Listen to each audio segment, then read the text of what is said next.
Good morning, good afternoon, or good evening, my beautiful hot messes. My name is Mistress Lavender, and today I'm reading Rich AF by Vivian 2. I'm on page 182. Now, before we begin, make sure you like, comment, and subscribe, and turn your post notifications on. I'm starting at the most common version. Ready? The most common version of real estate investing is one that might not even look like investing to you. Buying a house, living there, and eventually selling it, or willing it to your kids.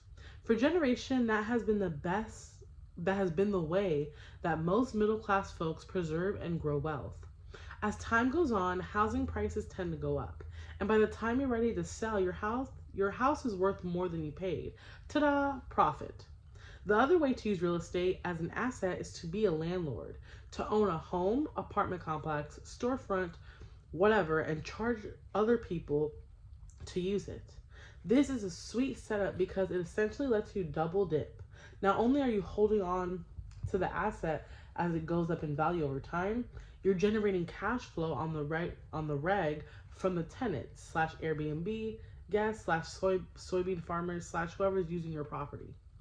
The beauty of real estate is that the investment almost never goes to zero. Even a pile of bricks on the ground is worth something. And eventually, all real estate tends to appreciate. But what makes real estate a kind of supercharged asset and why rich people love it is that it lets you use leverage. See, most property owners, even rich ones, don't pay the full value of the home up front in cash. Instead, they get a mortgage loan where they pay a certain amount of money up front to secure the loan. Most commonly, though, as the 20% down payment of the home price, but this may vary. And agree to pay it off over a period of time. 30-year mortgages are most common in the United States, but you'll often see 15 and 25-year mortgage. With a mortgage, you can leverage a $60,000 cash down payment into $300,000 worth of property, and basically no other asset class has a loan setup that lets you do that. Now, on the outset, this means taking on debt. You owe the remainder of the purchase price to the bank, plus a monthly interest charge. But if you hold on to the home long enough, the hope is that the increase in value of the home will outpace the total debt, and you can still profit. And in the meantime, you get to use and live in the house. Huge. And leverage works out even better with rental properties because the rent payments from your tenants can cover your mortgage payments to your bank. So, for that $60,000 down, you not only own that $300,000 asset, but your effective monthly payment is zero. And you maybe get to pocket a couple hundred each month too. That said, while real estate is tried and true asset class, it's got a high money bar to entry. Not just that down payment, but closing costs like taxes and fees, as well as ongoing maintenance. And it's overall just a bigger commitment. It takes longer to sell a physical house than it does a share of a mutual fund, for example. So honestly, if you're just breaking into investing, real estate is not the first place I'd start. If you're already considering home ownership just to, have a place to live, then you can totally still pursue that. But if you've just got some cash in your monthly budget, you want to start growing, you'll be better off with something you can buy in a brokerage account, like stocks, bonds, and funds. Okay, I lied. There's a secret third way to invest in real estate, and it doesn't involve buying your own property. REIT. REIT stands for Real Estate Investment Trust, and it basically lets you own a piece of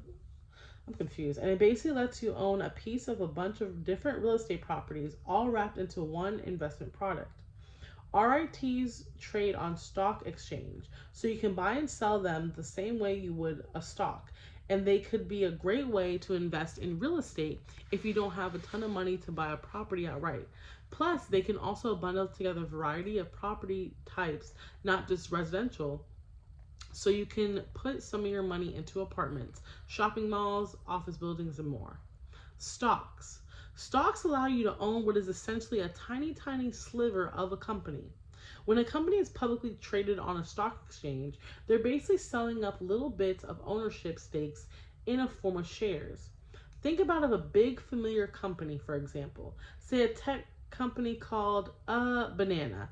And if you were to take every single penny of Banana's worth and compile it into a pie graph, then a share of Banana stock would be like a skinny slice of that pie.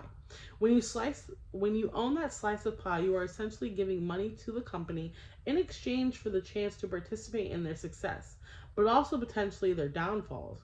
If Banana does well and sells a bunch of new phones and earns a ton of profit, then the company pie gets more valuable. And so does your little itty bitty slice. You can then cash in on that success by selling your slice to someone else, or you can keep holding on to it because you think it'll get even more. But if Banana starts to falter, like their last laptop explodes in people's faces and they're facing class a giant class action lawsuit, then their pie will suddenly be worth a lot less. So will your slice. You can sell your slice, but since no one's out there paying top dollar for a piece of your exploding laptop company, you're probably only going to get some of your initial investment back. Stocks can also earn you money in a form of dividends, which are payments made from the company to all shareholders on a regular basis, like every quarter. The amount you get in dividends is called the dividend yield and is deferred as a percentage of the value of the shares. What?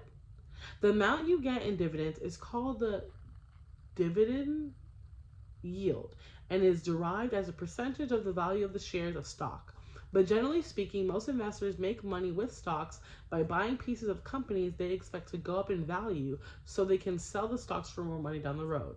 But here's the thing, when it comes to buying investments for yourself, I wouldn't recommend picking individual stocks. And I say this as someone who literally traded individual stocks on Wall Street for a living.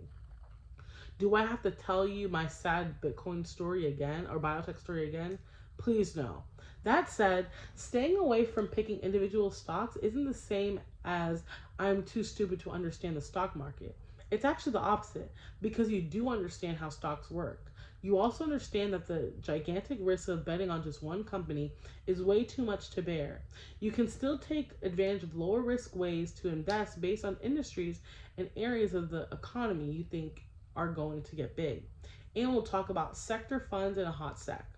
And you can still put lots of time, thought, and energy into crafting your portfolio.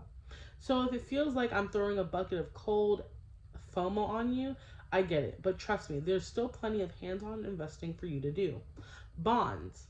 If stocks allow you to own a tiny sliver of company and potentially make money off its success, then bonds are you lending money to a company or government and making money off them paying that debt back. In other words, when you buy a bond, you're essentially issuing debt. You become the bank, and you make money on the bond the same way a bank makes money when you pay it back with interest. If you're buying a corporate bond, that means you're lending money to a corporation, and the corporation will be the one paying you interest. This is less risky than buying stock in the company for the simple reason that if a company goes bankrupt, all the debtors get paid first. That's the contractual obligation. The shareholders, aka stock owners, aren't obligated to get anything. But the cool thing about bonds is that you're not limited to buying just for corporations. Government bonds are issued by national governments as one way to raise money because taxes can't cover everything, right? While municipal bonds are issued by local governments like cities and towns to fund public projects like schools and highways. The even cooler thing about bonds is that they have a built-in system to help you comparison shop. You know how when you're considering a new brand for your go-to mascara, you search for one of those beauty or videos, a YouTuber, girl, I cannot read, YouTuber videos where someone has done a exhaustive deep dive into the ingredients, the applicator, the wearability, and whatever, so that you can decide if this is the one for you before just buying it and finding out yourself. With bonds, you can find the bond rate, which is essentially a review of how risky a given bond is on a scale from AAA equals low risk and CCC pretty high risk. The YouTubers in this case are the independent credit rating agencies like Moody's or Standard & Poor's, who do the deep dive on all the particulars and sum it up for you in a nice little rating. Standard & Poor's. What is Standard & Poor's? So when you size up individual bonds, you can look at the type of bond, the rating, and the interest rate, how much money you'll be paid to find one that fits your comfort level and earns you a return you're happy with. That said, generally speaking, government bonds tend to be the surest bet risk-wise. They have a pretty high bond rating because they're backed by, well, a whole A government. Municipal, what the does that mean? Municipal bond. I'm so annoyed. Municipal bonds can, I'm stop there because this word's bothering me.